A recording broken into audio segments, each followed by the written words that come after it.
बहू और बुलेट। घर के बाहर फट फट फट की जोर से आवाज हुई। सीमा को लगा कि पटाखे फूट रहे हैं।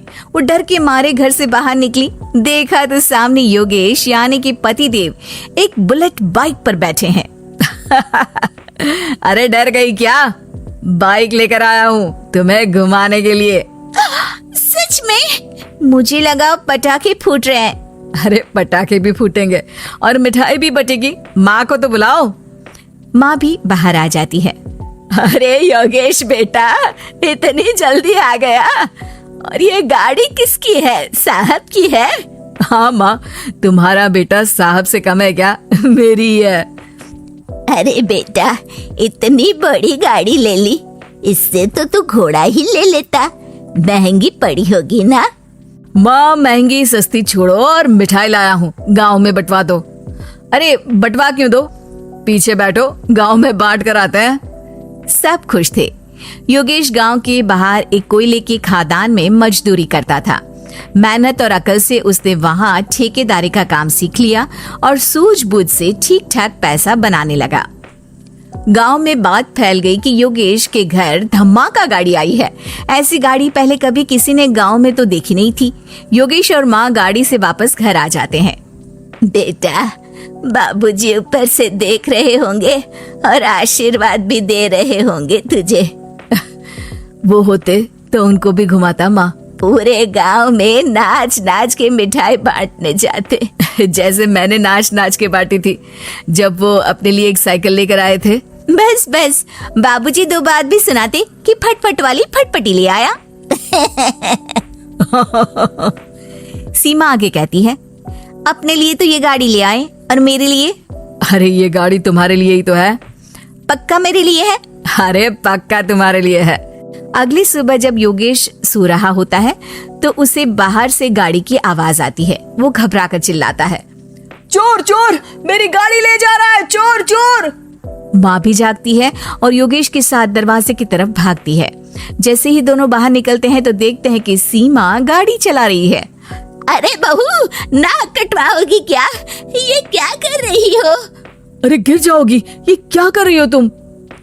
सीमा गाड़ी को रोक कर कहती है, सारे गांव में घुमा लाई, कहीं नहीं गिरी। क्या? सारे गांव में घुमा लाई? अरे लोग क्या कहेंगे बहू? सोचा क्या एक बार? यही कहेंगे कि कितनी अच्छी गाड़ी है।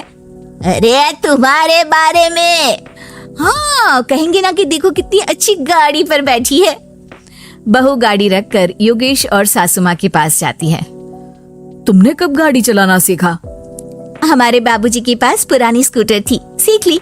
फिर स्कूल में एक मास्टर जी भी ऐसी ही गाड़ी लेकर आते थे, उन्होंने सिखा दी।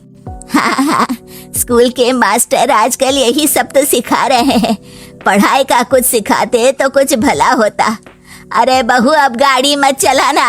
हमारे परिवार में कभी किसी औरत ने पीछे से आगे की सीट पे आने की हिम्मत नहीं की है। तुम भी मत करना, समझी? जी समझ गई माँ जी। सीमा सास की बात सुनकर चुपचाप रसोई में जाकर उदास होकर खाना पकाने लगती है। सास सुबह सुबह मंदिर से पूजा करके लौट रही होती है। तभी उसे दो औरतें रोक लेती हैं और कहती हैं, अरे बहू को थोड़े अच्छे लक्षण भी सिखा दो। गाड़ी चलाने निकली थी, गांव की मर्यादा का कोई ख्याल नहीं है। वही तो। अरे पैसे आने लगे हैं तो क्या मतलब कि किसी रीति रिवाज को नहीं मानोगे? अरे समाज में रहना है तो समाज के ढंग से ही रहना पड़ता है। अरे लाज भी नहीं आई बहू को? चूल्हे चौके से निकलकर सीधे गाड़ी लेकर चौराहे चबूतरे नाप लिए, फाट फाट फाट करते हुए। अरे कुछ कह देना उसे। अरे ये क्या कहेगी? बूढ़ी सास है, इनकी थोड़ी ना चलती होगी घर में। हाँ, बहू की ही चलती होगी, मर्जी भी और गाड़ी भी। सास सब सुनकर घर आती है और बहू को चिल्ला के बुलाती है।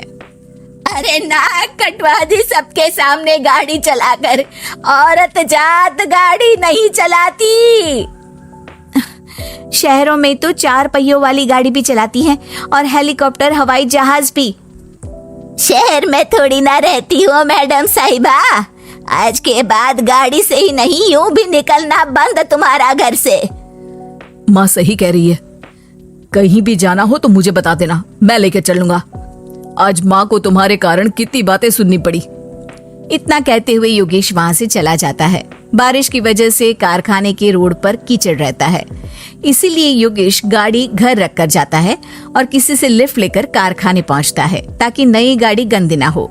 लेकिन शाम को इतनी तेज बारिश होती है कि उसे वापस आने का कोई साधन ही नहीं मिलता। बारिश बढ़ती जाती है। रात के 11 बज जाते हैं। रास्ते में एक नदी का ब्रिज है। अगर उस पर पानी आ गया तो योगेश कारखाने में ही फंस जाएगा। पूरी रात भूखे प्यासे बितानी पड़ेगी।